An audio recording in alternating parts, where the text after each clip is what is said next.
with some lows during the game. Wasn't it last year they had around about 1,000 games or so as a manager? I don't know, but I think roundabout, so there must be a few more. One like this, not in the collection. Yeah, we thought we played really well today. Up until the sending off, I thought we were magnificent. And then from the sending off onwards, it was a different game. Maybe a little bit negative with our passing, not positive enough. Maybe slowed the game down a little bit too much. But yeah, I think we've got a lot to look forward to. We've got a team that is very strong. But we're going to have a little few bumps on the road. Today's a bump, a disappointment, but we have to be strong enough to take it and bounce back. It was a roller coaster of a game, really. It started so high. The atmosphere was incredible. We were playing really well. We had them sort of hurt and in a bad space, and we just couldn't get the second goal. And when you're playing against teams at that level, if you don't do that, they're always going to get more chances towards the end of the game.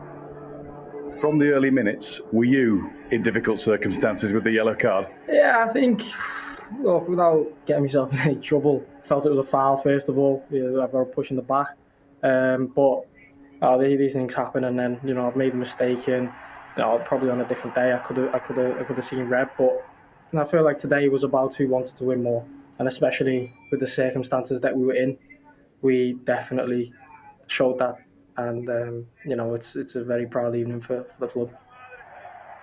Yeah, well, one of the most exciting fixtures in the top flight delivers once again. This one bang on the money. We're actually going to talk about time wasting and dissent a little later in the show, Alan. But let's take it back to the start, because this game was tasty from the very beginning. Yeah, I think John Brooks, the referee, had a really poor start to the game. The first 10 minutes, I think he got two big decisions wrong. This was the first one. I mean, I thought this was a clear foul from Anthony Gordon on Trent. That should have been a foul for Trent Alexander-Arnold, no doubt about it. I think everyone would agree with that. But he gets a yellow card for time wasting or chucking the ball away, and rightly so. That was the right decision, the yellow card. But that should have been a foul for Trent. And this is frustration from Trent. Absolutely, you can understand that.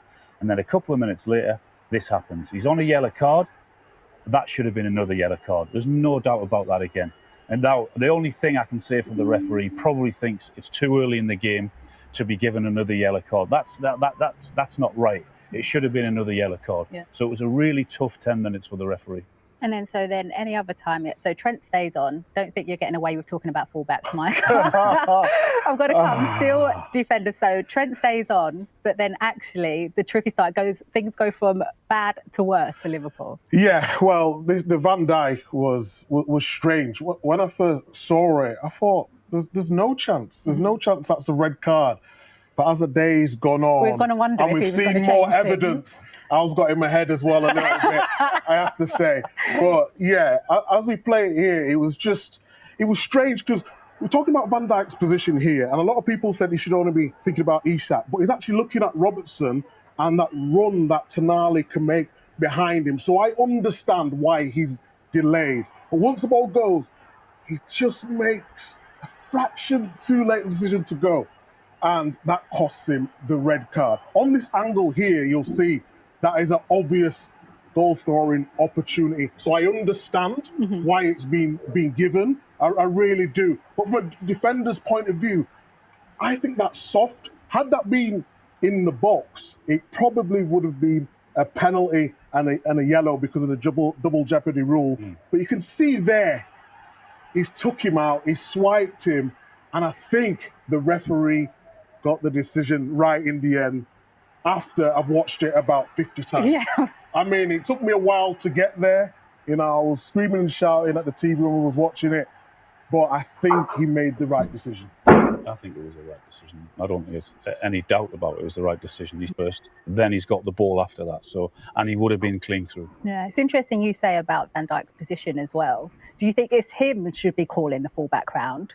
Yeah, well, Robertson should definitely be inside, and he's got to make a judgment whether to stay or to go. And when you're a centre-half in that position, you're only worrying about that one across, which was Isak, so that should be his main focus. But because the position of Robertson wasn't across, it's put him in two minds. Yeah. And that's why, he was a little bit late. OK, well, Liverpool down to 10 men. The funny thing is, watching this in the green room with you, Al, you were calling it. You were getting a little bit worried. It was getting quiet in there, weren't it, Micah? It was very like, quiet. things are changing, the momentum's changing. I could see what was going to happen, because it was a combination of Newcastle being really sloppy all over the pitch and missing too many chances. And also, it was Liverpool sticking together, being really clever, having a fantastic goalkeeper to make top saves at the right time. But also, Jurgen made some fantastic substitutions. And when you've got these two guys to come on, they brought a bit of energy, a little bit of know-how to the game, and they give Newcastle different problems. Newcastle sloppy. That was the start of it. The half an hour, they looked lost, Newcastle. But Liverpool came back into it because of this. They offered a threat. They offered a threat running in behind. As I said, they then started to play the passes in. They got away with that one. Newcastle lose that first ball. They shouldn't. And all of a sudden, again, they're into the defence of Newcastle, making runs in behind, clever balls in behind. Fantastic tackle from Botman. But then again, all of a sudden, Liverpool start to press. And they hadn't really done that a lot of the game. They couldn't do that for the game. And they were prepared to gamble. Newcastle really struggled. They couldn't get the ball again. They forced the mistake, they forced the error. They put it out. Liverpool go on to the attack again, and then they bring another substitute on who did all the damage, Darwin Núñez. They get the ball. Harvey Elliott, look what he does. Straight away, ball in behind. And that caused Newcastle all sorts of problems. They went deeper and deeper. Okay, they get away with that one. And this is a turning point for the game. Harvey Barnes gets a really good performance a couple of weeks ago, and rightly so for his substitute appearance, because he made such a difference. That time, I think he's really cost Newcastle there, because that is a simple ball across, 2-0, and the game's over with. So Liverpool stick together, as I said. They have on their belief again, and then they've got that.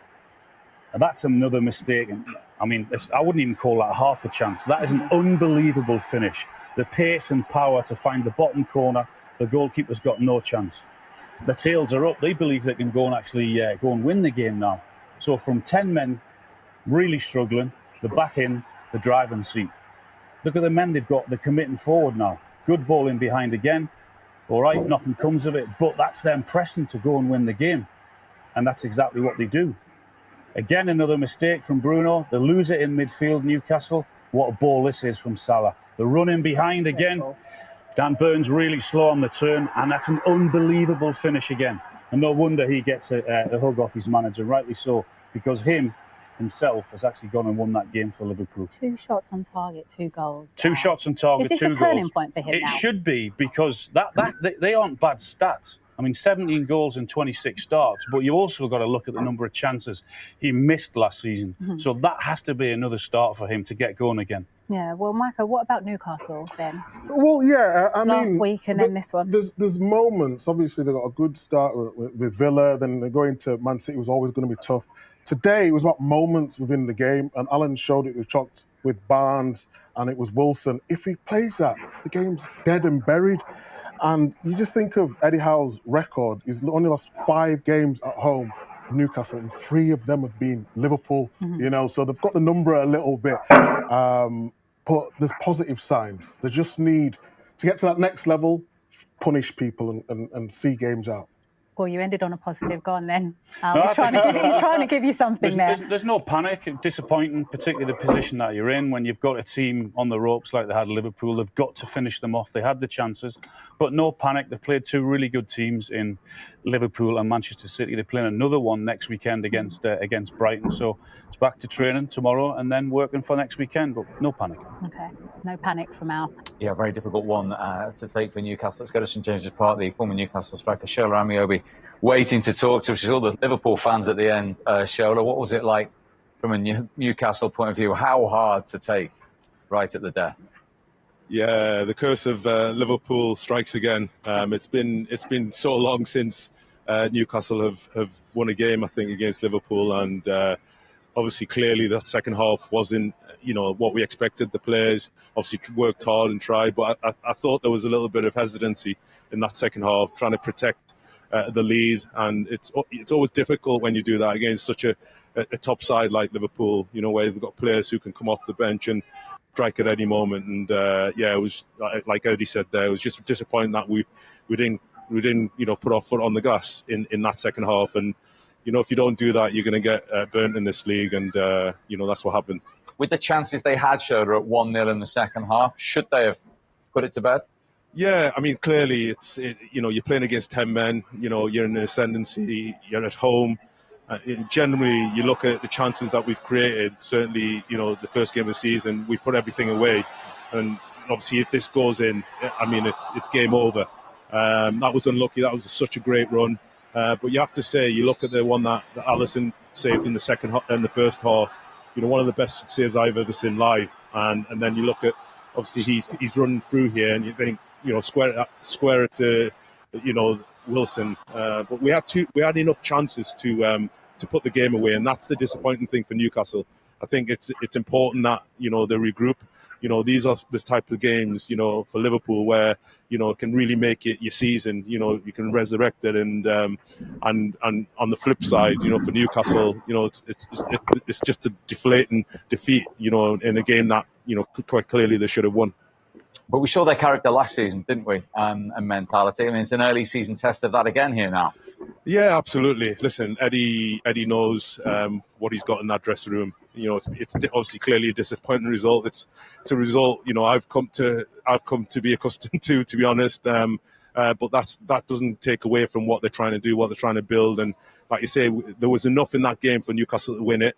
They just didn't take the chances. And when you're playing against the Liverpool side who are down like that, and who've got so much experience in the side. Like you guys have mentioned, you have to be on your toes, and quite clearly, you look at the 2 goals that they scored. I think that was the only 2 shots they had on target, and it was just clinical, and that was the difference today. In the final third. Great to speak to you, Shola. Thank you very much thanks, indeed. guys. And that's that. You can see just what it means to Jurgen Klopp. He says in over 1,000 games, he's never had a scenario like that. And as you alluded to, at the full-time whistle, one to tell his grandkids about. And that's coming from a man who's won everything. Yeah, well, in this job, you try to be balanced about it and control your emotions. But even then, I just had the feeling that was something special we witnessed there. And you just don't come back with 10 men against a really strong team away from home when things aren't going great. And you might have been down to 9 men and all these things. You've got a young kid making his debut at centre half in a crucial position. Joe Gomez that hasn't kicked the ball for a while. That's the other centre half. Just things were just going wrong, and how they've pulled that out the fire. And I just sensed at the time that is special. It's a special result, and you could see. Did you see Trent Alexander-Arnold's reaction at the end? Jurgen Klopp to the players. They were on the pitch celebrating like they'd won a Champions League final. It was quite incredible, and to get 7 points out of that was a tricky start for Liverpool. Away at Newcastle, away at Chelsea. That's a good return, 7 points out of 9, with a brand new midfield as well. We saw those chances for Newcastle with Sherlock. What we didn't see was Alisson's save again, which is worth seeing, because Almiron thought he'd scored, and that would have been with 10 men game over. Yeah, I think we all thought Almiron had scored. This is just an unbelievable save. Save of the season so far, and it will be in there come the end of the season, because one of the greatest saves he's seen live, Shola said. I'm telling you, he hit the ball with absolutely. He couldn't hit any better than he did. And even when he got his gloves sweat, I thought this was in the back of the net. But it was a sensational save, and kept them in the game at 1-0. Just so